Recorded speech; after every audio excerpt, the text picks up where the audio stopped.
The Jewish Channel's Week in Review. Conspiracy claims in the death of an Argentinian prosecutor, a young toy inventor, ancient glass from Israel, and more of the Jewish news that's changing your world right now in this episode of the Week in Review.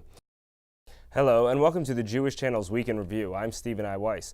An international conspiracy involving a murder to cover up a terrorist attack on Jews and suspicious government oil contracts seems like more than just fantasy this week. Argentinian prosecutor Alberto Nisman was found dead in his apartment Sunday, suffering a single gunshot wound to the head in what Argentinian officials have declared a suicide, with a gun found near his body. But Nisman was just hours away from delivering evidence that he claimed would implicate the Argentinian president and foreign minister in a conspiracy to protect the criminals behind the bombing of a Jewish community center there 20 years ago.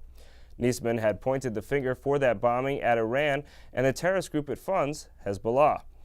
Nisman had over the past week announced that he would deliver evidence that Argentina's President Cristina Fernandez de Kirchner had conspired to cover up responsibility for the bombing in a deal to get Iranian oil for Argentina. He was scheduled to provide that evidence in testimony before lawmakers on Monday. The day before Nisman was found dead, he said in an interview, "I could leave this as a dead man." While investigations of a death by gunshot are difficult things to guess about, Nisman's death was immediately seen as suspicious and declared to be so in very direct terms by serious people. A Jewish Argentinian congressman, Rabbi Sergio Bergman, posted on Twitter that the conspiracy to kill 85 Jews in 1994 had been extended with Nisman's death, saying Nisman was victim 86 of the AMIA attack, using the acronym for the Jewish Community Center. Journalist David Horowitz wrote a column headlined, "Alberto Nisman committed suicide, let's kill that lie." Argentinian journalists were already reporting this week that Nisman did not own the gun that he was killed with and that was found with him, though he was the registered owner of 2 other guns. In other news related to violent terrorism, 12 Hezbollah and Iranian Revolutionary Guard operatives were killed Sunday in a bombing of their jeeps near the Syrian border by what witnesses said was an Israeli helicopter. An Iranian general was killed, as was a 25-year-old man named Jihad Mughniyeh, who was known not only for his own work for Hezbollah, but also because his father was a Hamas security chief who'd been assassinated in 2008 and, coincidentally, was considered responsible for the 1994 bombing in Argentina, among many other attacks on Western targets. The killing of the younger Mughniyeh seems to be considered a lot more serious to Iran and others than the killing of an Iranian general, in a sign of just how thoroughly complicated the situation in the Middle East is from the Twitter account of Iran's Ayatollah Khamenei. Several pictures of the Ayatollah with the Hezbollah operative are included, as well as one of them embracing, and the message, "Unseen photos from Jihad Mughniyeh's meeting with leader. In the war against ISIS in Syria, he was martyred by Israel." Moving on to happier things, the toy industry's top honor was recently given to an 8-year-old, and Meredith Gansman meets her and checks out the invention. 8-year-old Lila Black has taken the idea of bedtime monsters from creepy to cute. The award-winning inventor and creative director of Lila Tove Monsters, she designed the first monster when she was 3. It was a Hanukkah present for her dad. I wanted him to have a good night's sleep. I was not having any problem sleeping. Eric Black, Lila's father, is a co-owner in the company. The gift-giving was a team effort with Lila's mom, Erin. First I drew it out, then I asked my mom to make the monster for me. She remembers it was yellow. Erin has a background in design and is a former costume designer for the Muppets and still freelances for the Jim Henson Company. And I said, we could make these. We could make more of these. By we, I meant them. But would merchandise from the mind of a 3-year-old sell? The design appeals to them because it's something that they would envision. And its name, Lila Tove, means good night in Hebrew. They're good night monsters because they help children have a good night's sleep if they're not sleeping well. She sleeps with 2. Her 3 younger siblings all have monsters as well. The Lila Tove monsters are cute and cuddly, and at one time, don't forget, they were designed by a 3-year-old. But when taking them to bed, safety regulations are a top priority. we followed all the standards that you could as far as baking the monsters. So the eyes they're called safety eyes. So they're made so that they're strong and they're durable and a kid can't pull them out. Now Lila Tove's manufacturing factory, Beverly Hill Teddy Bear, certifies the safety standards. As the business grows, the Blacks have donated a portion of the monsters' proceeds to charities such as the Night Night Project. But growing a young company and entrepreneur is not always easy. Sometimes she's bored. She's a child, she's 8, but we try and make sure that she knows what we're doing and sort of how we're doing it, what the benefits are, and trying to show her how you can grow a business, and responsibly too. Lila's efforts were recently awarded the Taggy Award, which honors inventors, designers, and toy and game creators. She is the youngest Jewish toy inventor to win. I felt excited and nervous. To see more from Lila Tove Monsters, tune into the full broadcast version of the Week in Review. Thank you, Meredith. In the art of the Roman world, one famed glassmaker's works often found their way into Jewish homes, both in the ancient world and today. Christian Eaton reports. Enyon, a mysterious name inscribed on glassware that has survived 2,000 years. But little is known of the man behind that name, whose work from the 1st century of the Eastern Roman Empire has been found in tombs and ruins all around the Mediterranean and Black Sea. 24 of those pieces are on display in an exhibition now on at the Metropolitan Museum of Art through April 13th, Enyon, Master of Roman Glass. Among those is a piece that tells of Jewish life in Roman Jerusalem.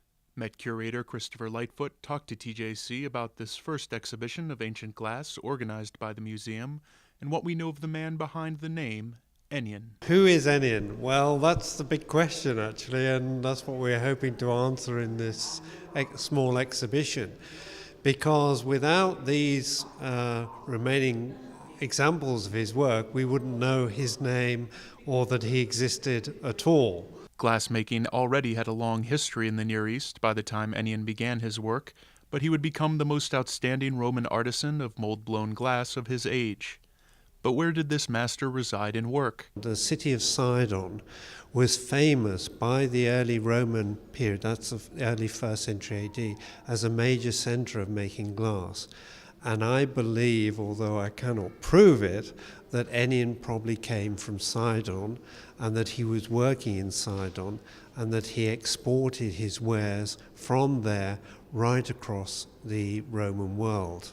Exported to cities like Jerusalem, source of one of this exhibition's most important pieces, here courtesy of the Israel Museum in Jerusalem and the Israel Antiquities Authority. As you can see, it's in a very fragile state, but it was found in the old city of Jerusalem.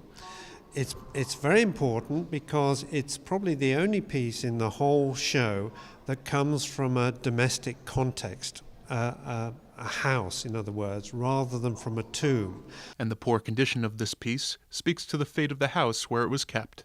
It was found in this house that had been destroyed by fire, and the Israeli archaeologists who excavated it in the early 70s dated that destruction to the capture of Jerusalem by the Romans in 70 AD, the very famous capture at the end of the Jewish revolt. We know that it was a Jewish house because it included the ritual bath, the mikveh, within it. So the people who owned this particular piece were definitely Jewish. To see more of the beautiful ancient glasswork of the mysterious Enyon, now on display at the Metropolitan Museum of Art, please tune in to the full broadcast edition of the Week in Review. Thank you, Christian. Finally, this week on Up Close, what happens when what was the domain of a relative few becomes far more popular?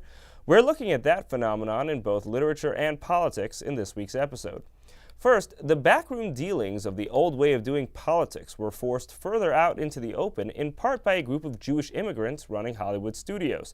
How the film industry became involved in politics and what that did to our country's sense of democracy is explored by Purdue University's Catherine Kramer Brownell in Showbiz Politics, Hollywood and American Politics. And then, for the University of Minnesota's Paula Rabinowitz, as for so many readers in the 20th century, whole worlds of literature suddenly became available with the development of cheap paperbacks. We talk about her book, American Pulp, How Paperbacks Brought Modernism to Main Street. Here are some of the highlights from my interview with Paula Rabinowitz. What you're chronicling here is this period where literature became truly a mass medium, that anybody could buy it. You could pick up a paperback for, as it's repeatedly talked about, the cost of a pack of cigarettes. And what did that transformation do? It really promoted a kind of new relationship to ideas in America, and it was actually a very democratizing procedure. And that it opened up the possibility for mass literacy. It also made possible new identities and new senses of selves, as some of these publishers were quite bold in publishing African American writers, gay and lesbian writers, various working class and young writers, people who were like 19 years old and so forth. And that they assumed that there was a large readership because the books came out in editions of the hundreds and 200s and 300,000s. But back then, we had an idea that you make these works cheap, people will consume them. Do we still have that idea now? Well, if you look at the mass, enormous numbers of books that are published every year, I would say yes. I mean, like 1 million titles are published a year in the United States. Not that they necessarily sell so well, but, and so yeah, I mean, I think people love books. It was an amazing technology that Gutenberg came up with that press, and it still remains an amazing technology.